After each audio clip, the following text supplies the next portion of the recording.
Imagine a vibrant discussion between people that includes both openness and critical thought in the pursuit of truth.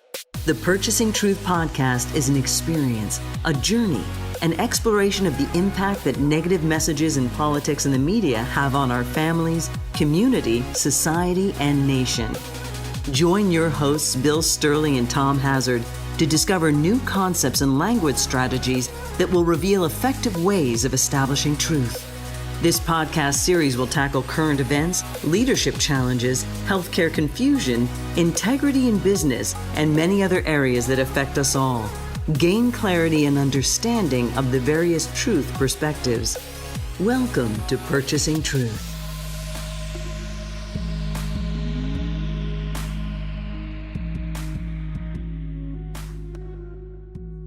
Hey everyone, welcome back to Purchasing Truth. I'm Tom Hazard, along with your host, Bill Stierle.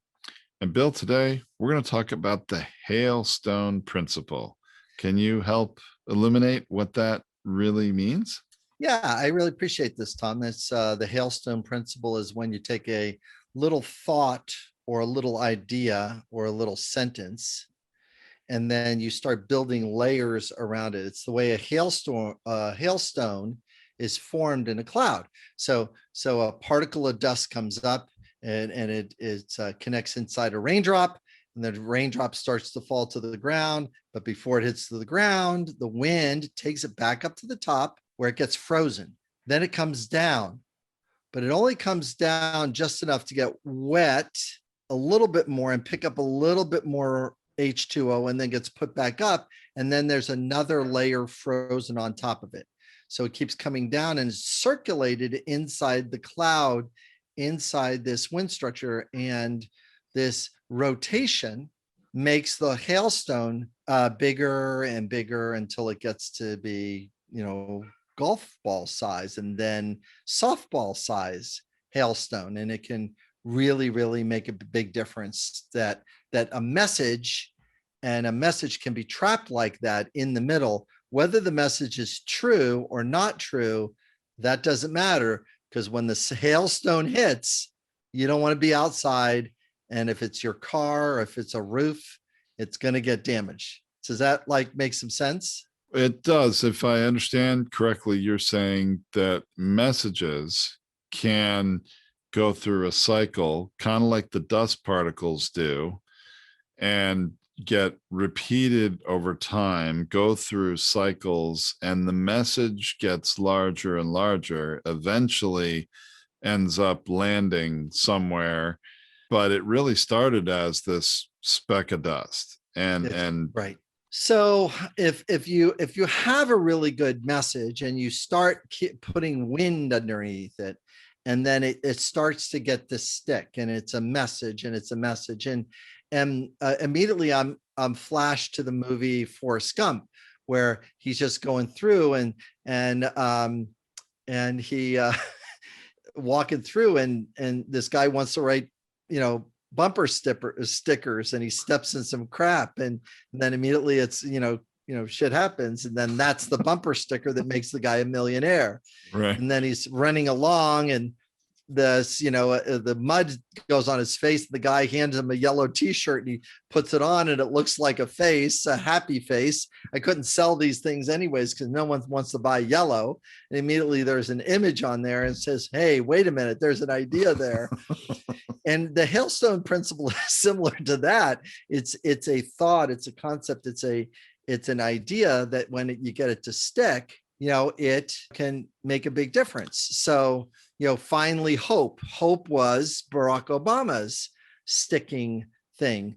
Hope, there's hope coming. Well, and then the counter to that, well, how's that hopey changey thing going? Well, it's not going so good when there is an obstruction piece to it, because the change that you would like is not necessarily the change that everybody wants. And same thing with Make America Great Again. It's a little particle, and then all you got to do is blow hot air, and then the hot air carries it up to the cold air, and it gets a coat of water on it, a coat of ice on it, and it comes down, and then you got to keep blowing it back up again. And people still want to keep that thing up there and keep trying to get gravity behind it, but there's other people that don't want to do that now.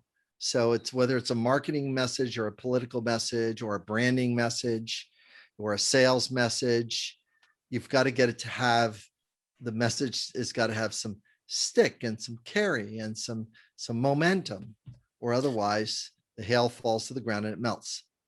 Well, it really seems like, I would say, an awful lot of our government messages and messages from our politicians are this kind of micro message that they repeat over and over and over, and they're trying actually to give it oxygen, to lift it up, get it to be coated again with more ice, to make it have more impact. Right? That's right. That's right. That's right. And what people don't fully get about Trump's rallies and his speeches when he did them was drain the swamp was a testing message. Stop the steal, testing message, and then all the messages that were given on, when you go down the path of only being relying upon messages, you can't like do that kind of messages with certain rainstorms, because then you get those big softball styles hail, and that would be an example of the insurrection. It would be an example of feeding the message. If I lose, they cheated. Sure. I would think the whole stop the steal messaging that was going on from November 3rd, from the election that started and then kept being repeated is sort of that particle of dust up in the clouds, growing bigger, and then the insurrection on January 6th, it seems, was the hailstorm. It's where everything fell to the ground, right? That's right. And then all of a sudden, all those people are left with a melted idea, and there's no one to blow air underneath it right now. It's the same thing that happened in the 80s with Ronald Reagan. It's like at the end of it, it was like, oh my gosh, they shipped arms. They did an arms deal and they did what? Against what Congress voted on? They figured out how to give money to another country through an illegal form of, international things. And they gave money, they gave arms to who? The Iran deal. It's like, well, you guys kind of did that, and you took money and you moved it through here to go to there to, it's like, and that is very, very hard for a person's identity to get a hold of, is that your identity is with this party, and your party has done something that is against not only the rule of law, but also against the best interest of the nation. And we lose our world standing because of the mistake. Is so, well, watch Americans, because they're going to take a capitalist turn on you really quick if you're not watching. And the rest of the world's kind of getting a little bit going like, yeah, they're kind of doing that. And, well, maybe we'll do it. We have these other countries to deal with. Maybe we'll go with or maybe we'll just do it. Well, we have ideas. We can do some things ourselves. So the point of this story is that with the Hailstone Principle is that you've got to be careful about a marketing message and careful about what truth that you're putting in there. So when that hailstone does come down, or is that you can make it into a snow cone, at least, instead of going like, it's just this melted rock that hit me in the head. And then I'm left with, all this water all over the place.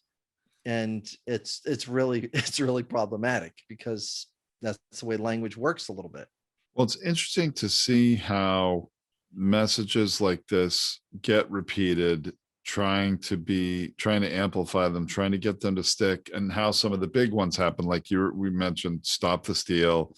The counter to that was the big lie, right? And those are big ones. That's like the ultimate this side versus that side, because it's, the Democrats nationally versus the Republicans nationally. Honestly, I feel like the Republicans currently in our present, situation tend to do a better job repeating those messages and getting them to, stick.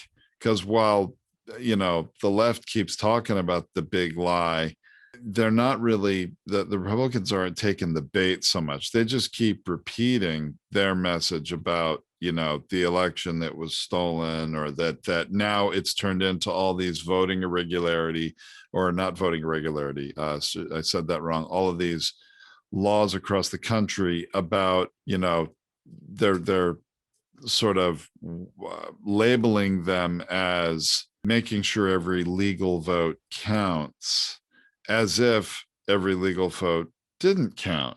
And really, these are largely voter suppression laws.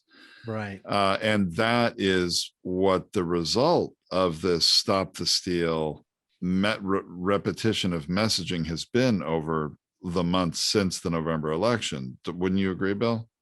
Yeah, I agree. It's like the vote. I want to create a message in my favor. And when I create a message in my favor, I am going to keep loyalty and keep the person close because their belief structure is not going to move.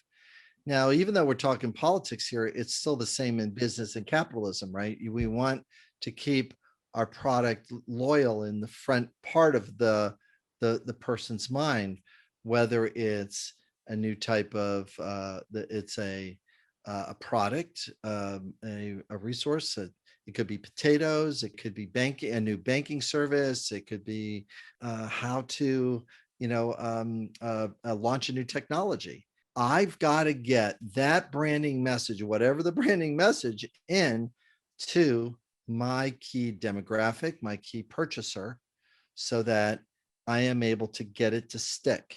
And then I've got to keep blowing, I'm going to say it, hot air on it so that it rises up to the colder temperatures and it gets a coat of ice on it. And then when it falls down, I got to keep launching it back up. This is why marketing campaigns need to be consistent and have a flow to them. It's not just get it out there and then somebody's going to show if you build it, he will come. It's like, if you build it and you put billboards around it and you market around it, then people will show up. It really is all about marketing, as we've talked about many times in episodes of this podcast. It's why Trump was so successful at getting elected the first time, because he is a very good brander and marketer. Yes. Like him or don't like him, he's very good at that. He's good at it because whatever the person says, he comes back to the brand message and market. People don't know about that, but what they do know about is Trump properties have this and this. And they're the best, and it's always the best in things. Yeah. And there's no adults, and I know I had to put the two words together like that for a reason. There's no adults to stare it down and go like, yeah, it's interesting, the hot air that they just blew in my direction. Yeah, it's just not a fit for me. It's not really true. And see, what the Democrats don't get, and the Republicans do such a better job of this. What they do is they have painted a picture around the immigrant that is counter to the message of this nation, this capitalist nation. It's counter to it. And as the immigrant is bad. No, the immigrant is the person that comes here willing to sacrifice their life and time for their generation so their kids can have a better life. That's what the immigrant is. The immigrant is the person that says, I have the determination to be a dishwasher, then a waiter, then the chef, then the owner of this restaurant. And I'm going to bite the dust for my lifetime doing that sequence so that my kid doesn't wash the dishes. He goes right to college and he's then manages this. He has this job. He has this skill. He has this ability. He's at this income level. And yeah, I shucked it out here in a restaurant and work my butt off. But look at what my kid did. And it was worth doing this in comparison to the country that I was in that doesn't have this kind of infrastructure that we do. That's actually the thing that I don't think is talked about enough. And, or, that's a message we don't hear enough about. I mean, how bad it must be in those, birth countries for these people to be willing to sacrifice themselves, their generation, for their kids, take that risk, make that travel, come into the country however they can to achieve this. I mean, it must be pretty darn bad where they were. Bad because of the need for freedom, bad for the need for expression, bad because of economics, the possibilities, the ability for people to work in a way that's collaborative or profitable, to better themselves, to have the resources that are available, and they don't. And so the tagging on that thing would be a derogatory label called liberal, instead of the real thing is it's the pro-growth party. And that actually should be a really strong message that resonates for corporate America and actually for the wealthy class, because every economic business and every economic, measurement of GDP and of our government, succeeded or not, is based on what word, Bill? Growth. Right? If you don't have growth, you don't have a strong economy. You always need more consumers. You need to have a continuing increase in order to have growth. Well, so it's interesting. So there are, we talked about some big messages: stop the steal, the big lie. You have the immigrant thing, I think, is on that level because it's huge in the scope of the country. And then, there are some other messages, and there was some really interesting data that we discussed recently, Bill, that we read about how members of Congress who make the most noise, and I think use this Hailstone principle in their orbit, or in their, let's say, their microclimate, to stay with the weather metaphor. So perfect. Yeah. Like a Jim Jordan of Ohio, like Marjorie Taylor Greene of Georgia. These people have raised huge amounts of money in the last election cycle for your typical member of Congress. And I read the average member of Congress raised about $3 million during a cycle for their reelection. Yes. Marjorie Taylor Greene raised about $6 million. Why is that? And she's relatively new in Congress. I mean, that isn't even for a whole 2-year cycle. She raised about $6 million off of these Hailstone Principle messages of, and that's even after, this is notable, even after she was stripped of her committee assignments. Right. So she had less to do within Congress in terms of serving her district, spends that time amplifying micromessages and raising money. Yeah, I mean, the adults, stripped her of the, the position, and the word, the adult is like if Trump were to talk to Michael Dell, let's say, let's do another one, Mark Cuban, and Mark Cuban, okay, Mark Cuban, and so if Donald Trump said to Mark Cuban, man, you got to come live in Trump Towers, man. A wealthy person like you won't believe what we do at Trump Towers. Mark would just look at him and go like, you're kidding me, right? It's like, I'm not living or buying one of your things. It's like, that's an adult looking at somebody that is selling and marketing to them. People below that income level, but have enough money to buy one of the Trump Towers, they see it as a step up to come into that location, or step up. It's like, who do you want to hang around with? Well, if I'm in the building with a bunch of other wealthy people that are in that same mindset of, how do I, grow and change and things like that, it is a way to lift the hailstone of the person's belief, because a belief is a little piece of dirt many times inside the center of the hailstone that we just keep propping up. And it's not really fully true, but we keep propping it up. It's very interesting that what you're saying is somebody at Donald Trump's sort of economic level, or I don't know if you want to say class level, I don't know if that's a proper label, but may not buy into that marketing message, but somebody who is aspiring to be at that level is going to feed into it more. That actually, Bill, is pretty brilliant, because it explains a lot about why Trump has such a loyal base of people that are very much lower on the economic or income scale than he is.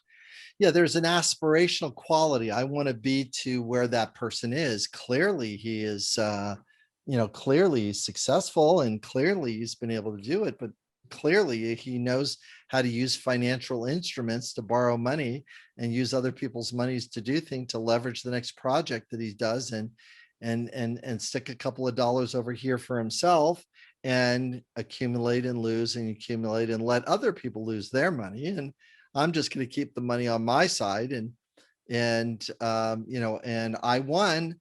It's it's instead of those, all of those instruments, a debt instrument is in order to grow, to take an opportunity to actually make something, not to and make and build something that has a value that can add to the capitalist system, that can add to, the vision of the world. As one of my friends who used to own this building, and when he sold the building, he said to he said to me later, he goes, "Yeah, I wonder what they're going to do with the building now that I'm out," because he had it as a gym, and they turned it into a guitar manufacturing place that sold online guitars. Wow. And they just turned it into something completely different. Sure. And that was what that building looked like. And they took their investment money and they made something, and so that's what the investment, that's the whole process of really good capitalism is that we were able to have the mindset and the ability to be entrepreneurial and take a risk with $1 or $2 and make something, and make something that kind of sticks around for a while, not just, have that thing that you're buying that doesn't have any stickability to it. And it is interesting to take a look at talking points, whether it's the vote or immigrant, whether it's the talking point of economy, or the other one that happened this week too was the war. The war in Afghanistan. Afghanistan is now over. Well, that's an interesting thing. Well, what does that mean to us? Do we still have influence in that space, or we don't have any influence in that space? We're just another country that moved into that country and had some provided some stabilization for a time after the initial violence. And now they've got all those groups in those different parts of the country have got to figure out how they're going to be now that, America's gone. What are you going to do? Yeah, it's going to be interesting to see what happens there. Talk about, hanging in uncertainty out there. But it just became the endless war. And that is news that it's finally, we're saying we're not going to continue to be in this country indefinitely. So that is interesting. But Bill, as interesting as that is, I want to sort of come back and close the loop on sort of this microclimate thing a little bit, because yes, I mentioned Jim Jordan, and just to give you a little perspective, right? He raised 18 million in the last cycle. That is 6 times the average member of Congress, right? But what he's doing it is by amplifying these micro messages, repeating them, this hailstorm effect or hailstone effect. And one of the things that has brought this to light is former Speaker of the House, John Boehner, who has been recording and published his memoirs. Yes. And he's been very critical of members of Congress and the Senate within his own party Yes, You know, I yes. think a lot of times, Bill, you and I think probably justifiably so, get a little criticism for having our perspective and some of our biases that maybe is a little more, on the left side of the aisle. But we try to really, illuminate things for both sides. I mean, that's our goal here, right? But it's interesting to see John Boehner, Republican, Speaker of the House, retired, admittedly, a few years ago, but that he's written his memoirs and how much he is shining a light on what he believes is really lack of governing among a lot of these members of his own party, that they are amplifying messages, making a lot of noise to be controversial and raise a lot of money, which helps keep them in their positions of, representatives and senators and in the position to govern, but they're more interested, he's saying, in raising money than they are in governing and doing the work they were actually sent to Congress to do. I mean, Marjorie Taylor Greene not being on committee assignments, having committee assignments is a simple example of that. Jim Jordan, though, on the other hand, is on committees and always one of the loudest voices at the microphone in any of them, because he wants those sound bites, right, that go back home. That's right. All they're interested in is getting a soundbite as a speck of dust. And the Democrats aren't good at this part of it. The best person is Bernie Sanders. Free tuition, free healthcare. We've got to be like the rest of the developed world. And he keeps blowing hot air underneath those messages. And finally, it's kind of like getting some gravity to it, and it's actually getting some energy to it. Now, there's people that might be listening and go like, no, the private thing, they're going to take our private thing away. And that's not exactly what's happening. Is there's going to be a stabilized system that you get to have something on top of it, because that's when capitalism works best. Capitalism does not work really good at making things that need to be cost effective. They're not good at that. Capitalism is, how do you make things to build on top of a vibrant community, not to pour the concrete. They're not really great at that. Right. Anyway, so I appreciate John Boehner coming out and talking the way he's been, because his messages have been critical, some name calling, some labels and diagnoses that we'd like to stay away from, because when there's a label or a diagnosis or a name call that comes in, or calling out, it needs to be attached to something specific for it to stick. So if it's not specific, if the person's brain cannot identify with it, you don't have a drain the swamp moment. People see a swamp. They know that a swamp is dirty. They know that they can drain a pool and clean the pool and put fresh water in it. So drain the swamp and get rid of the alligators. And then all of a sudden, what other things are in a swamp? Actually, it's alligators and moccasins. I mean, those are the dangerous things in a swamp. But, it's kind of its own ecosystem, right? It's like, so it's very, very hard. It is very hard. Well, John Boehner would say all of these messages and raising money and not governing are some of the worst, swampiest, really, things that are going on in Washington. He also calls out Ted Cruz for the same thing, in that, he's more interested in making a headline and using it to raise money, or, it often comes out when something happens. Certain members of Congress will use a statement they made, a speech they made, or something that's happened that's controversial in a fundraising email or letter to raise money immediately, and sort of strike while that is news, right?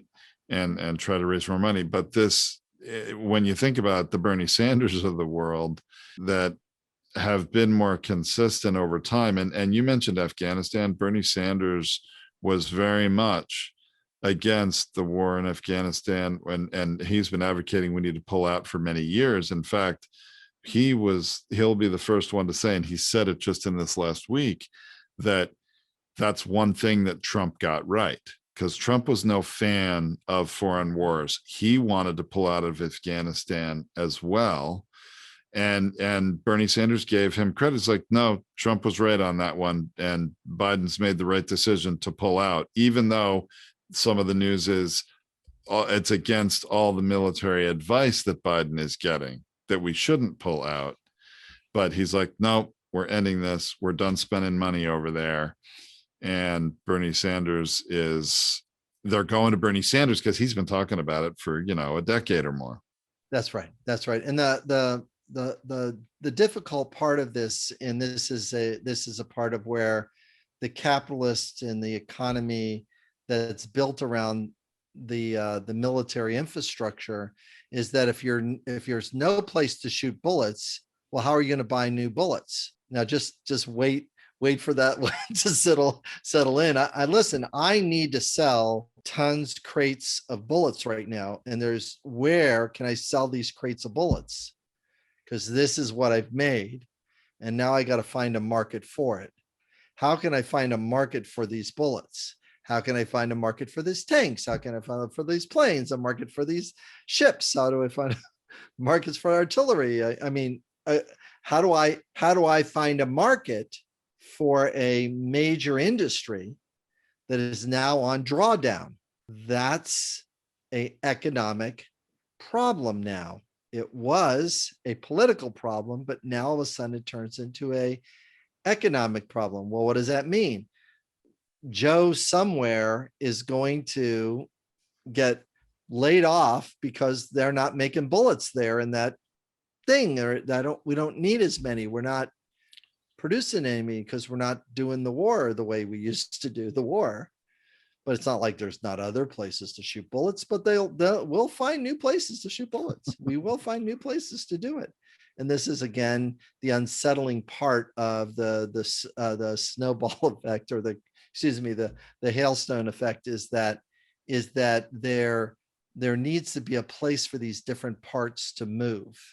And when we get aware of it, we go like, okay, well, what's in our best interest? Number one, as a country, what's the best interest of the country? And it's, some politicians will say status quo. Why? Because no one got, thrown out for staying the same. So there's that group. Then the other group's going like, well, no, I was sent to make a change, and my change is like just breaking things. Well, that sounds like, hedge fund talk, or, it's like, how can I wait for this thing to really crash? Puerto Rico's going through that right now. The hedge funds are all in there trying to crash everything. So, and it's really, really hard because the people and the economies of those countries, they need a breath of fresh air. They need time to restructure their debt. They need new economies to come in there, other than rich people buying stressed properties and remodeling it for other rich people that don't, and it's really, really a hard narrative. But at the same time, this communication about the hailstone and about the speck of messaging being lifted is really where I'd like to leave our listener with, and they can read more about it on the blog post, or chase us down if they want to learn more about how to craft that on their own. Sounds good, Bill. I almost wish that the Schoolhouse Rock people were still making cartoons, and they could make one about the hailstone effect. That's very funny. That's true. It'd be a strong message. Yeah. Well, this has been great, Tom. All right. Well, we'll talk to you next time, and look forward to it. Thanks everybody for listening. Thanks, Bill.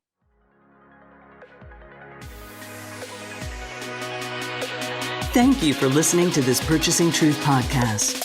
We trust that you have enjoyed this engaging and thought-provoking conversation. Our hope is that you've received value, found clarity, and broadened your truth perspective in this episode. If you did, leave us a review or visit our website, purchasingtruth.com. Join us again for another informative and content-rich discussion here at the Purchasing Truth Podcast. Don't just accept whatever information comes your way. Join the discussion. Discover your own voice. Purchase your own truth.